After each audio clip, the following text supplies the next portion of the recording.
আসসালামু আলাইকুম। আজকে আমাদের কাছে একটা মোবাইল আছে, সেটা হচ্ছে যে স্যামসাং A13। স্যামসাং A13 ফোনটার সমস্যা হচ্ছে যে চার্জে লাগালে চার্জের শো দেখায়, বাট চার্জ কখনো বাড়ে না। তো না বাড়ার কারণ হচ্ছে যে চার্জের যে লোগোটা আসে তার নিচে একটা সিগন্যাল দেওয়া থাকে, ওয়ার্নিং দেওয়া থাকে। আমরা সেটা দেখবো যে ওয়ার্নিংটা আসলে কিসের।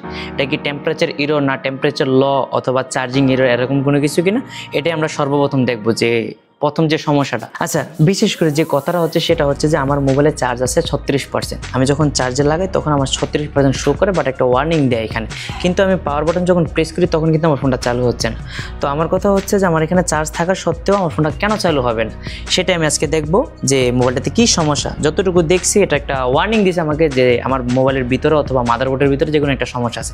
আচ্ছা, আমরা দেখি সেই ওয়ার্নিংটা কী দেয়। কাস্টমারের যে কথাটা সেটা হচ্ছে যে গতকাল রাত্রে ফোনে লাগাইছে, চার্জে লাগানোর পরেও এটা 36% ছিল, এখন পর্যন্ত এটা 36%, এটা কখনো বাড়ে না। বাট এখানে পাওয়ার বাটন কিন্তু কাজ করে। আমরা যদি দেখি পাওয়ার বাটন প্রেস করার কারণে আমাদের পাওয়ার বাটন কিন্তু কাজ করতেছে, বাট সমস্যা হচ্ছে আমাদের এখানে চার্জ বাড়বেও না, প্লাস আমাদের ফোনটা চালু হচ্ছে না। আচ্ছা, আমরা এখন দেখবো যে ফোনটা আসলে কোন সমস্যা। যেহেতু চার্জিং লাগানোর পরে এরকম সমস্যা, আমি একটা আইডিয়া করে নিছি যেটা চার্জিংয়ে সমস্যা হইতেই পারে। তারপর আমরা চেক করি এটা বর্তমানে কোন সেকশনে সমস্যা হইতে পারে। আমরা এখন মোবাইলটা খুলবো, কারণ আমরা মোবাইলটা খুলে আমাদের মাদারবোর্ডে কী কী সমস্যা আছে আমরা সেটা দেখব।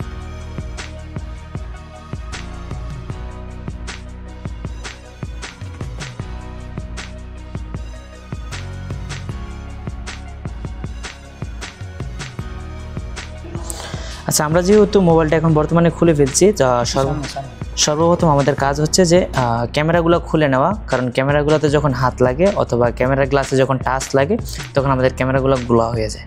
তো সেই ক্ষেত্রে আমরা একটু সাবধানতা অবলম্বন করব। সেক্ষেত্রে আমরা ক্যামেরাটাগুলো একটু খুলে নিই।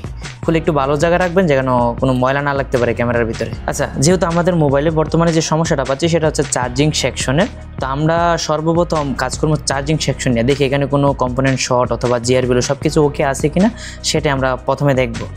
সেক্ষেত্রে আমাদের সর্বপ্রথম মাল্টিমিটার নিয়ে আগে কাজ করতে হবে, যেহেতু আমরা মাল্টিমিটার দিয়ে আমরা শর্ট নির্ণয় করতে পারবো, প্লাস জিআরবিলো আছে কিনা সব কিছু জানতে পারবো। আচ্ছা, আমরা প্রথমে যে কাজটা করবো সেটা হচ্ছে আমরা আগে নির্ণয় করবো যে শর্ট আছে কিনা আমার চার্জিং সেকশনে। আমার চার্জিং সেকশনে যেহেতু সমস্যাটা দিছে, তো সেক্ষেত্রে আমার চার্জিং সেকশনটা আগে ভালো করে চেক করতে হবে। সেক্ষেত্রে আমি সর্বপ্রথম বিপ মোডে যাব, আর বিপ মোডে গেলে আমি সাউন্ডটা পাবো। যদি কোনো কম্পোনেন্ট শর্ট থাকে তাহলে এটা আমি বুঝতে পারবো। সেক্ষেত্রে একটা আমার গ্রাউন্ডে আর একটা কম্পোনেন্টে, এটা তো অনেক টেকনিশিয়ান বাইরে জানে। আর সেক্ষেত্রে আমরা বিপ মোডে আগে শর্টটা মেপে নিব। আমরা যদি শর্টটা পরিমাপ করি চার্জিং সেকশনে,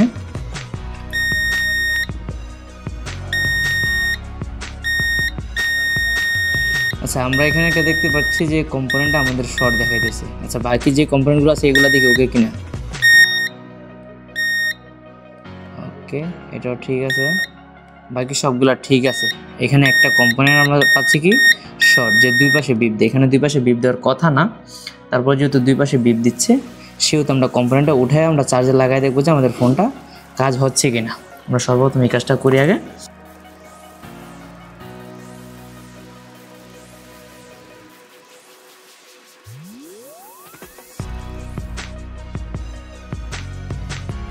আমরা এখন যেহেতু ক্যাপাসিটরটা উঠাই নিচ্ছি, আমরা দেখি লাইনটা আসলে সিরিজ কিনা প্যারালাল। আমি যতটুকু জানি এখানে প্যারালাল হবে, এখানে বিপ দিবে না, এখানে বিপ দিবে। এখানে বিপ দিছে, এখানে বিপ দেয় নাই, কিন্তু আমরা আমাদের ক্যাপাসিটরটা দেখছি দুই পাশে বিপ দিছে। ঠিক আছে। আচ্ছা, এখন আপাতত ফোনটা কানেকশন দিয়ে দেখি আমাদের এই সেই চার্জিং যে ওয়ার্নিংটা আসছে কিনা।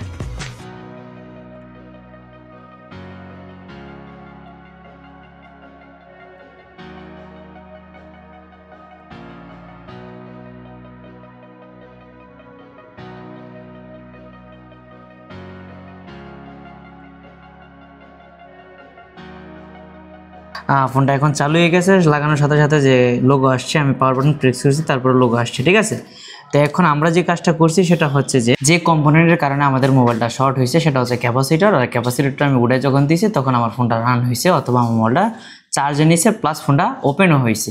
তো এখন যদি কেউ প্রশ্ন করেন যে ভাই ওইখানে আবার ক্যাপাসিটরটা কেন বসান নাই, আমি বলবো এখানে ক্যাপাসিটরটা বসানো উচিত, কেননা কোম্পানি কখনো বিনা কারণে কোনো কিছু ব্যবহার করেনি। ঠিক আছে, কিন্তু আমি ব্যবহার করি না, আপনারা অবশ্যই ব্যবহার করবেন।